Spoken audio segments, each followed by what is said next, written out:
What's going on, everybody? Welcome to Friday Night Bites, a new segment here on the Paddle and Fin Network. I'm your host, Brian Schiller, originally the host of the OG show. If you're new here, welcome. Appreciate having you here, tuning in. Little bit about me because it's been a hot minute since I've recorded a podcast on my own, but I am one of the original founders of Paddle and Fin. Started the podcast back in 2018 with my good friend Scott Olson. He ended up stepping away from the podcast. Jay Randall took his spot, and Jay was my co-host forever on the OG show. And the OG show will eventually come back, but this is a segment I've been wanting to do for a long time. So, what better place than now? What better time than now? So, welcome to Friday Night Bites. Just like an overall perspective, want to talk about some hot topics. One of the things I've discussed previously about doing on the show is, the hot topic right now is forward-facing sonar, things like that. Just things to think about, thoughts, things that interest me, and stuff like that. That kind of makes us think as anglers, kayak fishermen, or women, and maybe some industry insights and things like that. So, I know a big question that's been out there is where have I been? So let's get caught up on that. So rewind to last year, ICAST 2023. Uh, let's take that even back a little further. Winter of 2022, I took a position with DUBRO Fishing. One of the greatest things I've done in my adult life is fulfilling a dream of working in the fishing industry. I worked super hard to have that door open and an opportunity present itself, and I went after it, and it's been great, man. DUBRO Fishing, Pine Ridge Archery, DUBRO Products, one company under one roof, awesome people to work with and for. And, we really wanted to put some work into DUBRO Fishing and growing that brand and our product offering. So it's been a super blessing to me. And I look forward to sharing more and more stuff. I can't talk about it all right now, but some cool stuff in the works, man. And it's been a super fortunate thing on my end. It's something that I've always wanted to do. So I've been putting a lot of time, energy, and focus into that. Huge shout out to Randy Newton, John Rapp, and the rest of the Paddle and Fin crew for still keeping Paddle and Fin alive and going and recording shows. Shout out to the new host and even the old ones, man. That's something too, right? Like there were some folks that stepped away from Paddle and Fin. Some of them have started their own podcast. Some of them had personal things in their lives that they had to step up and deal with, which took away from the time that allowed them to do the podcast. And I wish all those guys and gals nothing but success because they're awesome. Paddle and Fin wouldn't be where it is without them. And I'll be the first person to admit that. So, um, shout out to Matt and Brad, Armando and Daniel Perry. Those guys each have their own podcasts that are going strong, and I watch them, listen to them when I can, and I wish nothing but the best for those guys, man. I still talk to them every once in a while, as it is, and I look forward to those conversations and seeing those guys and stuff like that, especially at ICATS coming up in July. So um, after ICAST 2023, came home, did a couple shows. End of August, my mother had suffered from a brain aneurysm rupturing in her brain. She spent a lot of time in ICU. Didn't even know if she was going to make it. Thankfully, she's on a full road to recovery. She's actually coming home next week. So super thankful and grateful for that. So that ate up a ton of my time between that and work and things like that. So um, still here, still kicking, just, tending to family stuff. Family first has always been my rule when it comes to the podcast. Obviously, some of you guys know some of our hosts here have had family emergencies that they've had to deal with in the past, and the first comment is, "Hey, man, don't worry about the podcast. It'll always be here. Family first. Go take care of what you need to take care of." So um, that's what I did, man, and I'm super grateful for the team at Paddle and Fin keeping things going. So need to get back into the groove. It feels good to be on the microphone. I apologize if the audio isn't as great as it usually is. I have my full podcast set up at the office. I'm at the home studio here, just recording off the old AirPods, but I didn't want this to keep going on. Like I kept finding other things that I needed to get accomplished, and I've been really lacking on recording a podcast. So here we are. We're getting it done. Super excited about the new segment, and I appreciate that everybody that has reached out to me in the past year or so. Just going, hey man, are you okay? Haven't seen you on the podcast. Just want to make sure all is well. So all is well now, or as good as it can be. Like I said, mom's coming home soon, things like that. I've spent some time on the water recently. Got the new NK300. Want to talk about that at the end of the show. But first and foremost, this week's hot topic that I wanted to talk about was a post I saw on Facebook this past week. Um, from Zachariah Cliff, and unfortunately, I didn't reach out to him. Probably should have, to see if we could get him on the show to just kind of like discuss his thought process on this. But it intrigued me, and I thought it was an interesting concept. Right, like I got into kayak fishing 2017, 2018. The big talk of the town then was like pedal drives. Right, everybody was looking to get a pedal drive. Torpedoes were around, obviously. Some people were retrofitting some like XI3 type trolling motors on their boats, but it was mostly all DIY. Now, fast forward to present day, we have motors, we have multiple graphs, live scope, panoptics, like, all the gear that you would put in a bass boat and then some and all that good stuff. So I saw this post from Zachariah. I thought it was interesting. I screenshot it.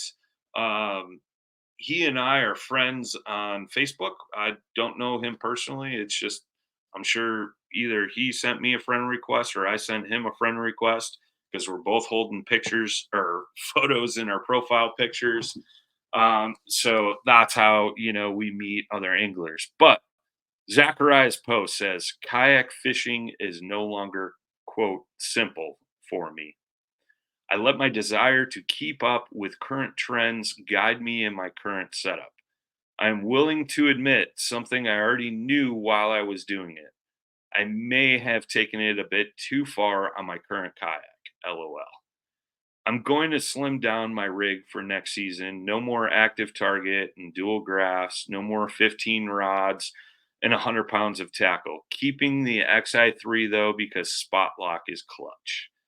I've spent far too much money chasing fish I don't want to eat, so I'm going to build out a simple motorized second kayak to get back out in the salt more often. It's already built in my head. LOL.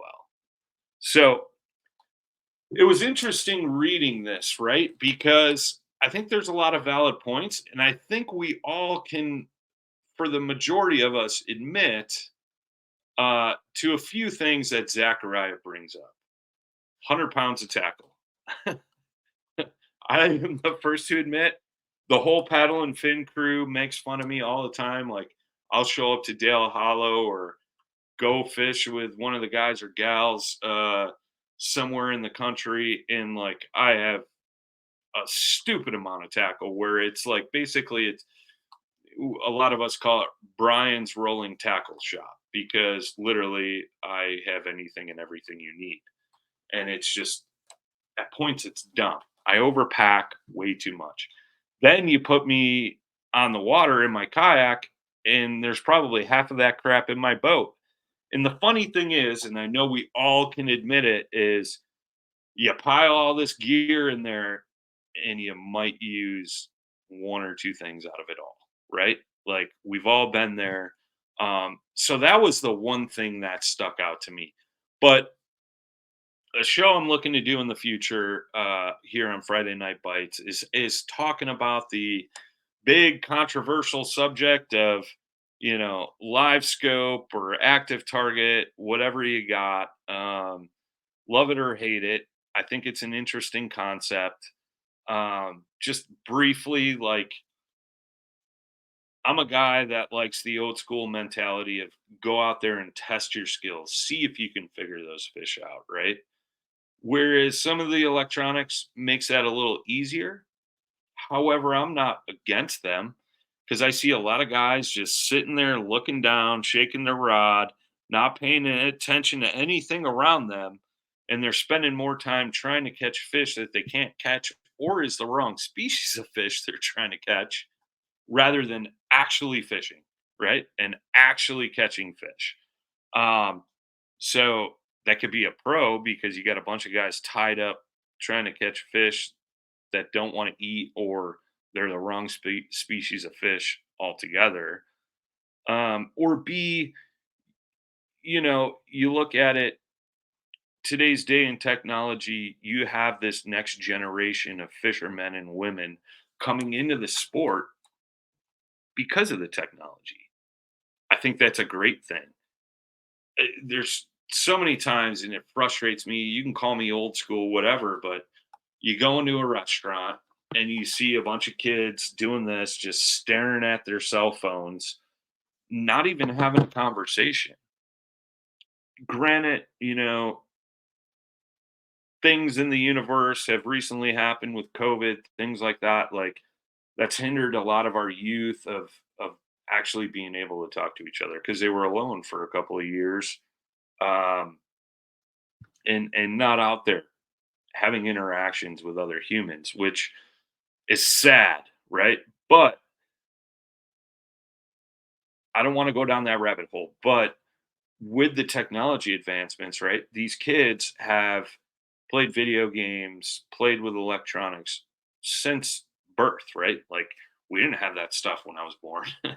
I mean, I remember when computers were a thing back in the early 90s. Um, so it's interesting because it's bringing a new wave of angler into the sport, and they're utilizing these technologies, and they've been extremely successful because of it. So it does kind of hinder those old school fishermen, but you've seen a lot of those old school fishermen adapt and figure out the live scope, live view, whatever you want to call it, active target, blah blah blah, and they're becoming as competitive with those young kids. So there's two aspects to that, right? But that's not the rabbit hole I want to go down. It's overpacking the kayak, over rigging of the kayak, things like that. I recently re-rigged my new canoe unlimited, and I probably went overboard like I always do. But I didn't do like the 2 and 3 graphs. I have one graph and I have a Garmin 106 that I purchased last year because it was on sale, killer deal.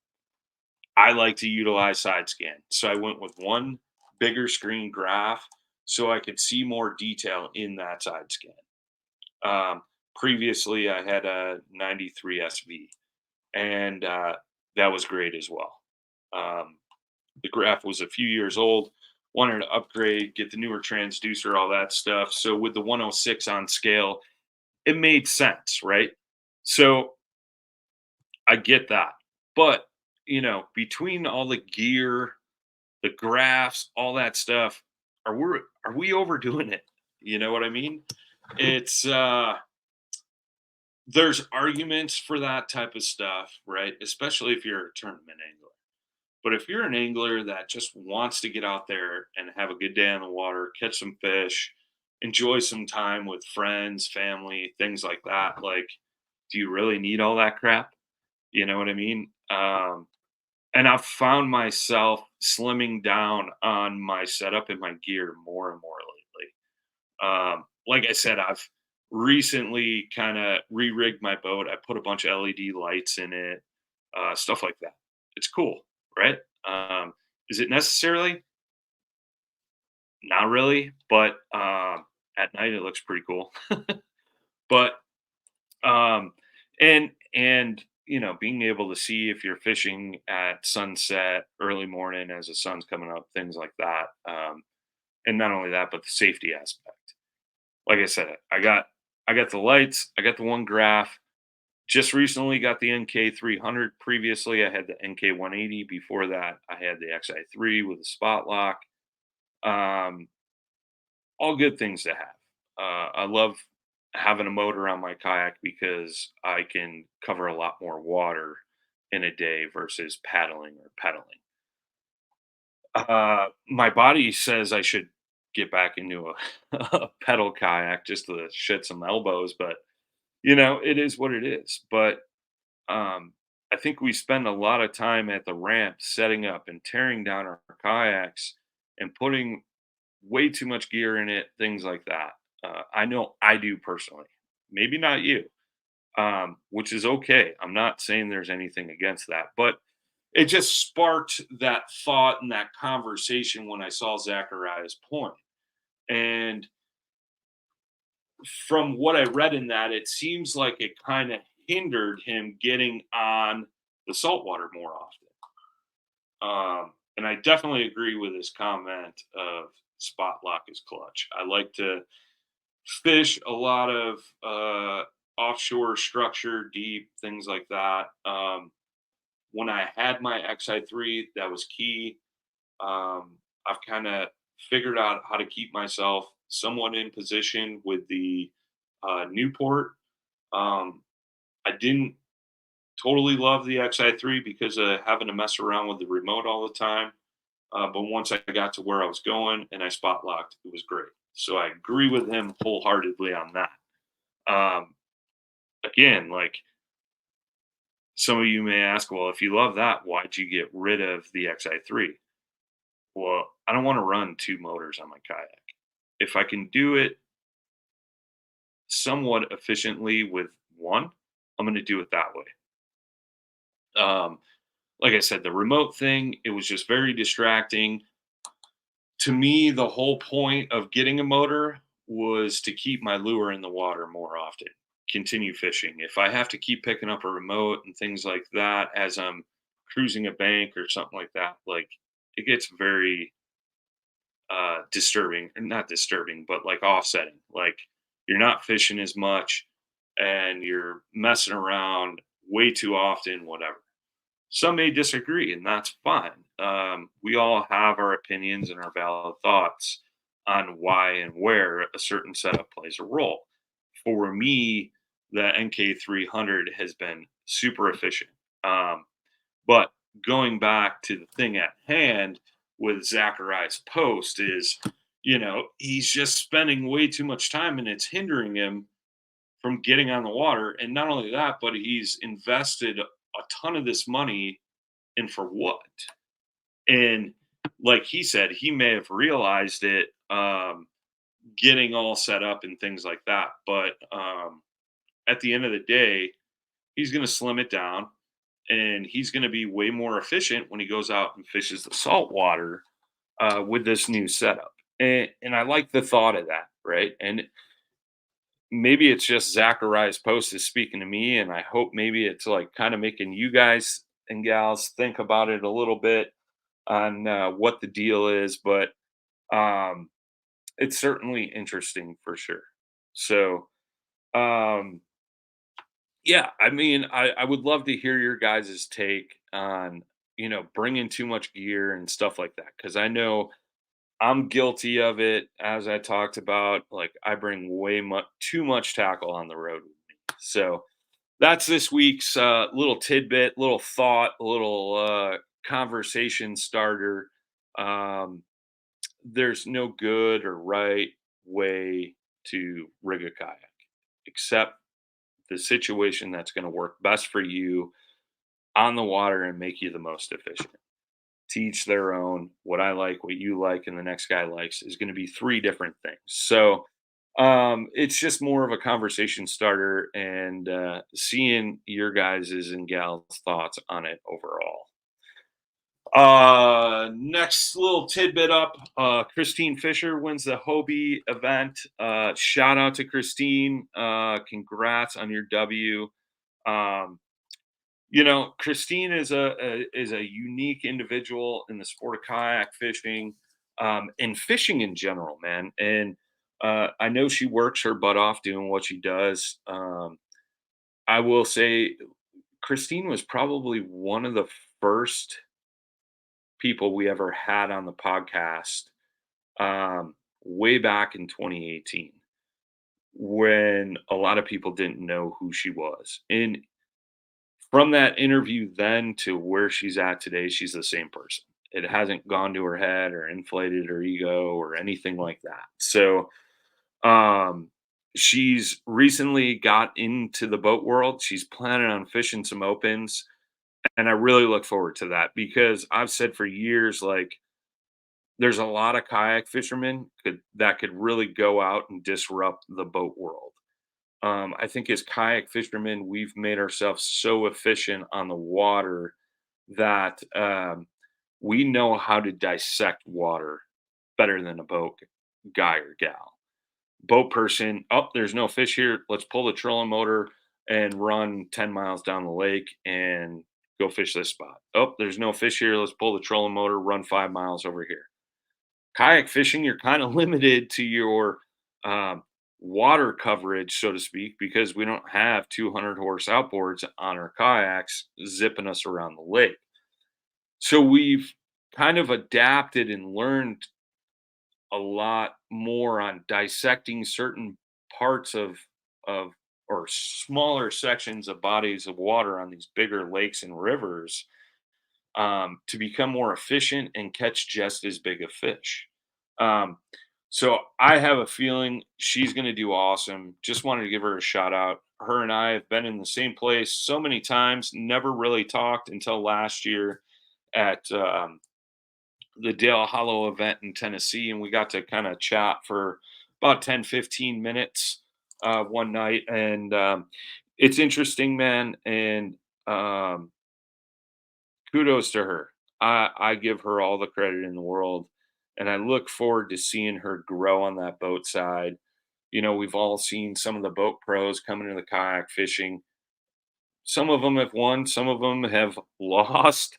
Um, but I think we need to learn from each other, and it's bridging that gap between kayak fishing and boat fishing, right? I don't think there should be a divide there. If we could all get along on the water and stuff like that, I think the better off we're all going to be, and I think we all could learn from each other. That's the biggest thing, right? So just wanted to give her a little plug, a little shout out. I saw she won the Hobie event last weekend. um so it's cool. She's still got it, she's still going strong. Look forward to seeing how she does in the opens. um, Wanted to end it with the NK300. So recently got the NK300. I made a switch in battery companies. Super grateful for the time I spent working with Bioenno Power.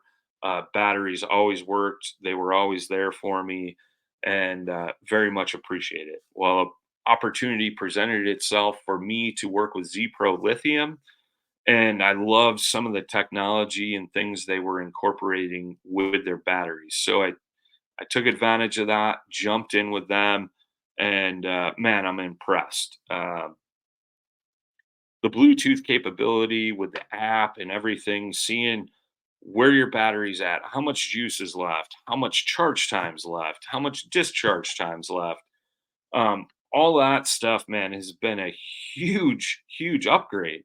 to my power source, which you wouldn't think that would be a big deal, but it actually kind of is. It's helps you make decisions on the water on, okay, I can run this far um, at this amount of throttle, and I should be able to get there, get my fishing in, and get back to the ramp at X amount of time. So it's super cool. NK300, wow. Um, what a torquey little motor, and efficient. So, as I stated earlier, like I used to have an NK180. Now I've gone up to the NK300. NK180 in my fully loaded unlimited, I was getting 4.6 to 4.8 miles an hour, full speed. Um, Occasionally touching five with a little tailwind. NK300 getting 6 miles an hour, fully loaded, just straight up, full open throttle. Now here's the kicker. Um, NK300 at about 38 to 40% of throttle, I'm doing that 4.5 to 4.8 miles an hour versus the 80% to 100% throttle on the NK180. So overall, I'm a lot more efficient and I can run more ground longer and faster with the NK300. I'm not always just going out there and opening it up to 6 miles an hour. That would definitely drain my battery super fast. However, I remember when I got the NK180, I talked to Romel, who works for Newport Vessels. He's like, dude, you don't want to run 100%. All it does is give you an extra point 0.1, point 0.2 miles an hour. If you bring that throttle back to like 78 to 80%, you're going to reserve a lot of juice and still go just as fast, basically. So now I can do that same speed using 30 to 40% of juice versus 80, which is giving me longer time on the water. I'm currently running the 36 volt, 55 amp hour ZPro Lithium batteries. So I have a sufficient amount of juice to do those things and make longer runs. I think it was 7 or 8 miles up and back that we did down on Dale Hollow when we were down there recently and fished a bunch of coves, whatever. The 7 miles was up. That didn't include all the coves and stuff we went back into and fished. I still had plenty of juice when I got back to the ramp. And um, Jimmy Skinner was with us and his battery ran out of juice. And I think I towed him back the last mile and a half, 2 miles back to the marina because he ran out of juice on his battery with the NK180. So being able to just have more power overall, power and efficiency overall has been huge. New Canoe just recently came out with a better bracket, transom mount bracket for the quick disconnect system. Um, the NK300 and the Torpedo 1103 are bigger motors. They have a ton of torque in them. So it was kind of tweaking that back end. So they kind of redid that metal bracket that mounts on the back of the kayak for those motors. And mine should be here Monday. So I'm going to do a side by side comparison, but it should make it a little more efficient and a lot tougher in that back end of my boat with that newer motor. So I'm super stoked to get that and mess around with it and kind of share my thoughts and feedback on that. So, um, yeah, love the NK300. I've never used a Torpedo 1103. I'm sure they're great. I know my good friend Dustin Nichols runs it all the time, and he has nothing but good things to say about it. But NK300, man, it was worth every penny. It's made me a little bit more efficient and, basically giving me that full throttle speed at a fraction of the energy consumed compared to the NK180. So super stoked to put a ton of miles on that this year. I've already made a few trips with it, both Dale Hollow, home body of water here, and things like that. So I got some trips in the works. Obviously, iCast coming up. We always do our trip on the way down and back. Um, so super stoked for that. Watch out, iCast 2024. DUBRO will be bringing you some cool stuff. Can't talk about it yet, but we will have some new products, kayak fishing related, at iCast 2024. So be on the watch for that. But hope you and guys and gals enjoyed this first show of Friday Night Bites. I'm gonna try to keep them like kind of like 30 to 45 minutes, kind of shorter podcast. Occasionally we'll have some guests and stuff like that, but just kind of a show to kind of start some discussions, get you thinking about some stuff, things like that. Um, you know me, I like to stay right on the line, right in the middle. I don't really sway one way or the other. Again, like I said before, like what I like, what you like, and the next guy likes is going to be three different things. There's no such thing as a perfect kayak. There's a perfect kayak for a perfect person for a perfect situation. So that basically means what you like is what's good. So um yeah, man, I'm super stoked to be back doing podcasts for you guys, and look forward to the next one. Do have some trips coming up, so I'm going to try to do this every week, but it may be every other. It all depends, but yeah, just super stoked to be back on the Paddle and Fin Podcast Network. Chatting with you guys and gals. I hope you enjoyed this first show and you're looking forward to more. Can't wait for the next one. And until then, guys and gals, tight lines, smooth paddling. We'll see you on the next one. Peace.